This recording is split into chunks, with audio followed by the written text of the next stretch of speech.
So it's not only the value they bring to our website, but it's the value they're bringing into meetings. So when they are doing an information session in the community, or they're meeting with a partner, they can always start with, a 3 to 5 minute video. The board is constantly having to see a video at each of the board meetings, because it keeps it fresh in people's minds as to why we do the work that we do. Welcome to Storytelling for Engagement, the podcast where we talk about all things creative and content related to make your story unforgettable. I'm your host, Miranda O'Connor from The Art of Storytelling, and I'm excited to start this storytelling journey with you. So today I'm excited to have one of our clients from CCSYR, which is the Catholic Community Services of York Region, Leonilda Patty. She is the Executive Director at CCSYR, and we met on LinkedIn a few months ago, sometime last year, at least a year ago, and she was immediately interested in storytelling, which was very refreshing. And Leonilda, I'm going to let you introduce yourself. Tell us a little bit about how you came to CCSYR, what your background is, and then we'll talk about storytelling. Awesome. Miranda, thank you for inviting me today. So I have been in health and community services just over 30 years. I've led a pretty privileged career in terms of being exposed to various sectors and different groups and different teams in different regions. And, I've been at CCSYR just over a year now.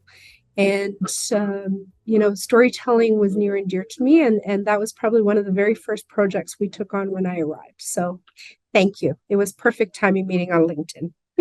Yeah, it really was. And I know that one of the first things you wanted to talk about was the women of resilience. And then things kind of progressed, and we ended up more into programs towards the end of our working relationship.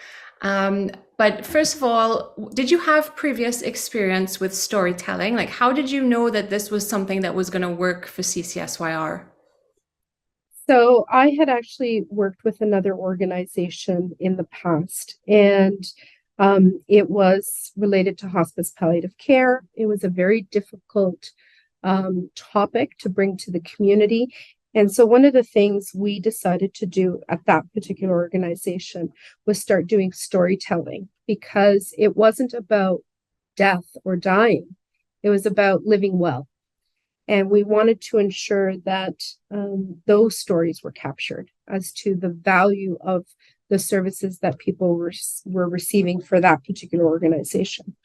And, similar to the experience we had here at CCSYR, because it's new to the client group, it's new to the staff, people sort of were reluctant back then. They were like, oh my God, are we going to start talking about people dying? This is going to be really sad. Oh my God, who's going to want to hear it? Who's going to want to even talk? And to our surprise, a lot of people wanted to talk. A lot of people wanted to share their journey around end of life. They wanted to leave stories as a legacy to their loved ones. They wanted to do their grief journey so that other people could relate. And that really unified people, because then that conversation started to cross different cultures, different customs. It started to talk about who we really truly were as a community, and the fact that we were normalizing death. And so that for me was like such a beautiful experience. And I saw the power it had. And so when I got here, I'm like, okay, we need a newcomer story. Mm-hmm. And so that's really how we started our journey. Yeah, and you really have some amazing newcomer stories at CCSYR. I think they are just endless. Like, you could tell hundreds of these stories because it's amazing how resilient the families are and how you support them and they just flourish. So you're definitely onto something good there. When you started to bring the idea of storytelling into CCSYR, did you get positive feedback, or did you get people saying, oh no, I don't know if I want to tell this story? Because there's a lot of personal feelings sharing your personal story, and newcomers, when they get here, they really do face a lot of problems, and it's not really that easy. Their journey is not easy at all.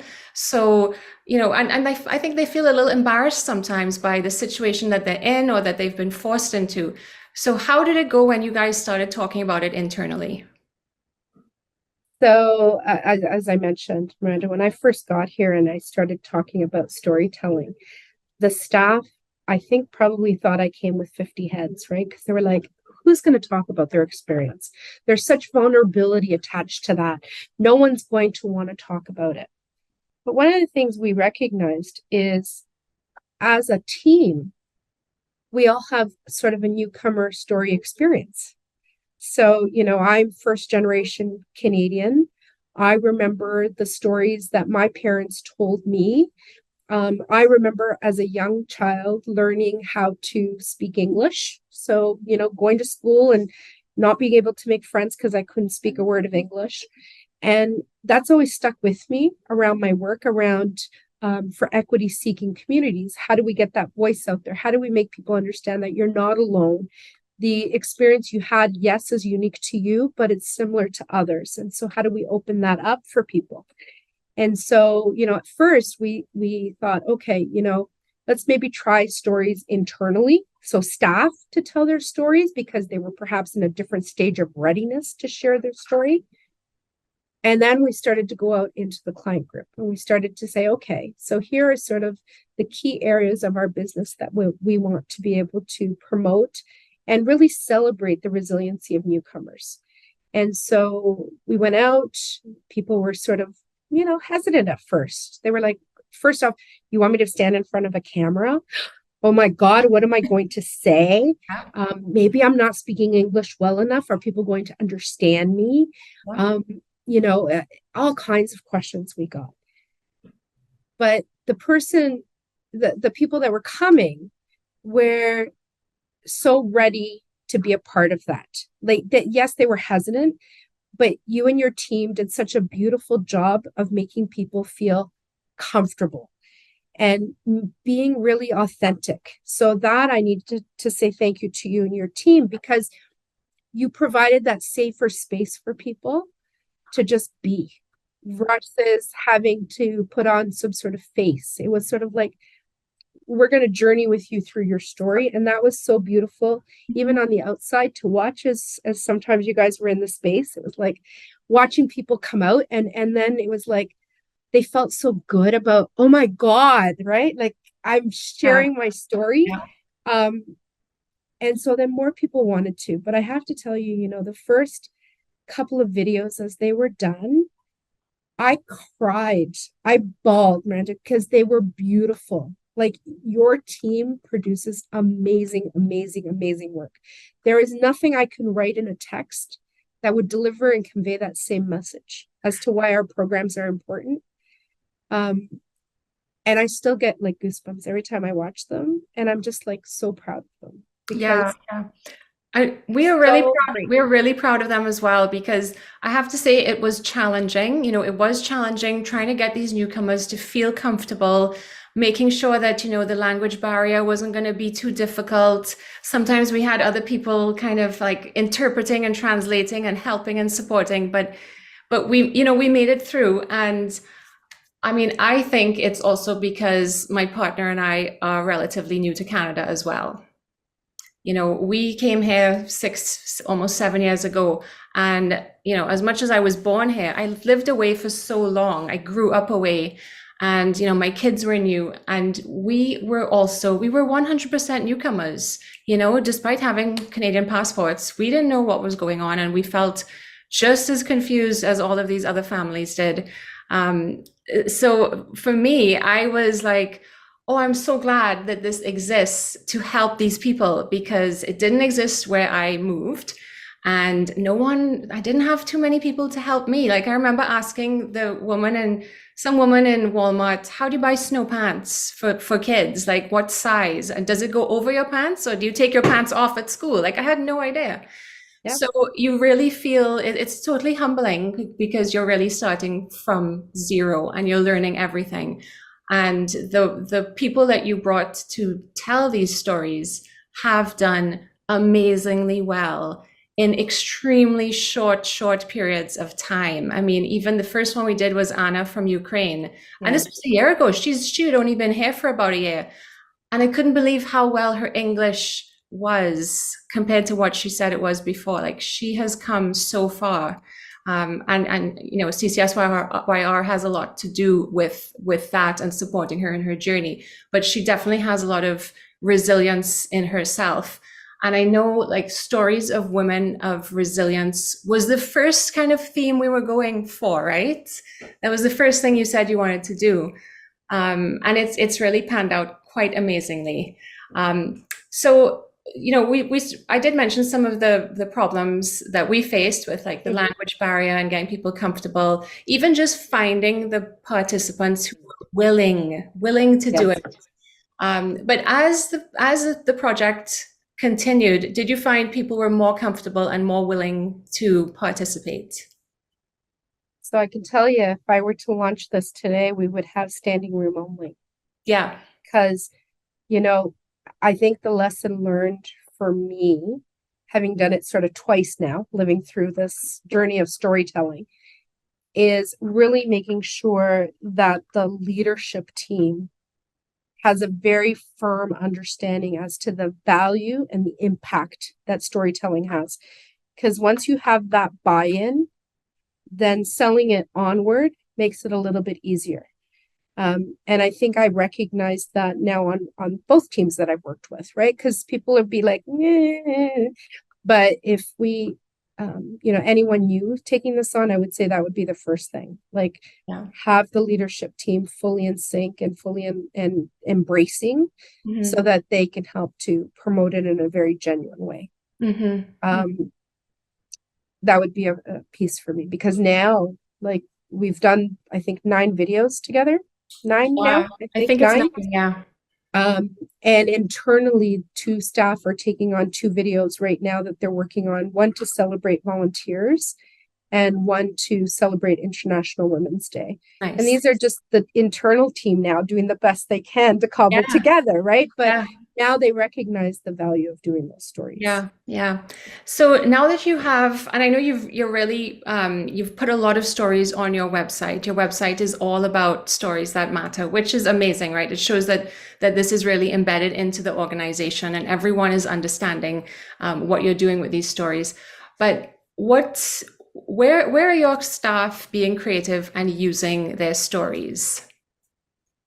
So these stories, absolutely. So it's not only the value they bring to our website, but it's the value they're bringing into meetings. So when they are doing an information session in the community or they're meeting with a partner, they can always start with, a 3 to 5 minute video, or sometimes it's embed. So now it's become embedded in our volunteer training manual. So when the volunteers are coming in for orientation, there's 2 or 3 videos that are shown during that session. The board is constantly having to see a video at each of the board meetings because it keeps it fresh in people's minds as to Mhm. why we do the work that we do. Mhm. Sometimes, depending on the funder, we'll put it at the footer of our email so that people can watch it. Recently, I was actually applying for funding, and I was applying for 3 funding sources. One was for seniors, one was for autism, and the other was for women's initiatives. And so I used all 3 videos and I embedded them in my proposal. Because there's nothing better. Like I can give them an endorsement letter from someone, but it doesn't have the same impact Yeah. as them actually watching a story. So I've included them there. Mhm. And we really try to, like, we put them on continuous loop if we're at a booth, Yeah. at an information booth, everywhere and anywhere we can show them. Yeah. Because for me, they're beautiful. Yeah. I can't even say enough good things about them. They're absolutely stunning. Yeah, that's really great that you are using them over and over and getting the most value out of it because, you know, it is a big investment, but once you have it, and you maximize that investment, it becomes an amazing tool, worth a lot more than the money that you spent on it. What about attracting more clients to CCSYR? Have you had people see these videos? maybe on your website or social media, and then feel like, okay, I can see myself in that program. So absolutely. So, I'll give you the example of the Be Real, Be Me video that Yeah. we did of the young girl. And we show that as often as we can. And it's not necessarily the young person that's recognizing but the parents are Yeah. recognizing, and they're saying, hey, you know what? That, like, some people are considering, March break camps. Well, this is actually free. Yeah. Um, and it's so empowering for young girls. So it opens up another option for families that maybe would not be familiar with the services that we Right. offer, Yeah. and they can see themselves in it. So even for like places of worship, we've been giving them out to the local priests, and we're saying to them, like, share this, because Wow. as people see it, then they're more likely to want to get involved with us. And Yeah. so that's really worked to our benefit. Even the seniors one. So we showed Mhm. the seniors video, and as a result, we actually formed a new partnership with a long-term care facility. Really, I mean, the yes, it is a very significant like investment that we're making. It's worth every cent and beyond, because there's a lifetime, right? There's a legacy that's left, Mhm. that carries forward from, even after I'm gone. Those Mhm. videos will be here. Yeah.